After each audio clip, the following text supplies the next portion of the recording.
वहाँ पे communist party की सरकार है और वहाँ पे बहुत अच्छा वेतन मिल रहा है आशा वर्करों को। पर हमारे हरियाणा के अंदर सरकार ने 100 रुपए लगा के, खट्टर सरकार ने ये बोला था कि भाई मैंने आपको केरल से ज्यादा दे दिया, केरल वालों ने और बढ़ा दिया, पर हमारी फाइल तो खट्टर ने भी नहीं निकाली और ना नायब शानी ने निकाली। कुरुक्षेत्र जिले की आशा वर्करों ने लघु सचिवालय के समक्ष अपनी मांगों को लेकर किया प्रदर्शन, डीसी को सौंपा मुख्यमंत्री के नाम ज्ञापन। कुरुक्षेत्र जिले की आशा वर्करों ने लघु सचिवालय के समक्ष अपनी विभिन्न मांगों को लेकर आज प्रदर्शन किया है और जमकर सरकार के खिलाफ नारेबाजी की और मुख्यमंत्री हरियाणा के नाम डीसी को ज्ञापन सौंपा है। जिले की आशा वर्करों ने आज मीडिया को जानकारी देते हुए बताया कि पिछले लंबे समय से वे अपनी मांगों को लेकर संघर्ष कर रही हैं और पहले भी वह हड़ताल कर चुकी हैं, लेकिन सरकार उनकी मांगें नहीं मान रही। उन्होंने कहा कि सरकार ने सिर्फ घोषणा की थी, लेकिन उनकी मांगों को धरातल पर लागू नहीं किया, जिसको लेकर एक बार दोबारा से उनको फिर सड़कों पर उतरना पड़ा है।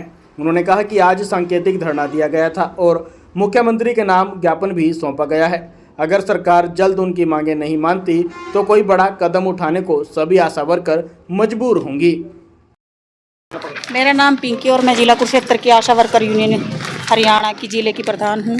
हम मांगे तो हमारी आप सभी को पता है कि अगस्त की 2023 से ऐसे ही मांगे पेंडिंग पड़ी है। जो हमारे सीएम साहब थे उन्होंने वादा किया था, जो हमारे वेतन की जो मांग मुद्दे उन्होंने मंजूर किए थे वो भी नहीं मंजूर हुए। जो हमारी फाइल थी 94 से 70 रुपये की, जो 129 के हिसाब से उन्होंने पैसे काटे थे, वो भी हमें मिले नहीं अब तक। ऐसे ही बार बार जाते हैं यूनियन वाले डेलीगेट लेके, वो ये की बात कहते हैं कि भाई आपकी फ़ाइल सीएम जी के पास पड़ी है, सीएम ने रोक रखी भाई आपकी फ़ाइल। हमारी मांगे यही है कि भाई हमें कर्मचारी का दर्जा दिया जाए, कर्मचारी का स्थायी कर्मचारी का हमें दर्जा दिया जाए, और जब तक हमें कर्मचारी का दर्जा नहीं दिया जाता तब तक जो सुप्रीम कोर्ट का आदेश है न्यूनतम वेतन 26,000 हमारा लागू किया जाए, पीएफ की सुविधा मिले हमें, और जो सामाजिक सुरक्षा है वो भी हमें मिले। और सरकारी हॉस्पिटलों में जैसे पैनल है, सरकारी हॉस्पिटलों में हमारे परिवार का को भी स्वास्थ्य की सुविधा मिलनी चाहिए। तो पिछली बार भी अपने जबरदस्त प्रदर्शन जो है पिछले सालों में भी किया है, तो असर नहीं पड़ा सरकार का? सरकार पर असर पड़ा या नहीं पड़ा, 73 दिन तक हड़ताल हमने अपने पूरे जोर शोर से किया है।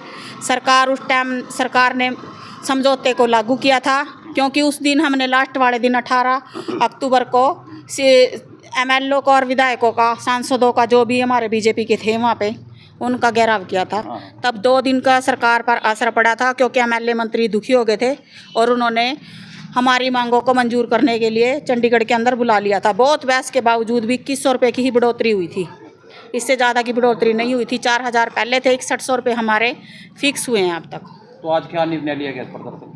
निर्णय यही लिया गया है, हमारी मांगों का समाधान नहीं हुआ तो 20 मई को हम फिर दोबारा से राज्य स्तरीय हड़ताल करेंगे। 1 दिन की मजदूर दिवस 1 मई को है, वो भी मनाएंगे। जब तक हमारी मांगों का समाधान नहीं होगा ऐसे ही हम प्रदर्शन हड़ताल ऐसे ही करते रहेंगे।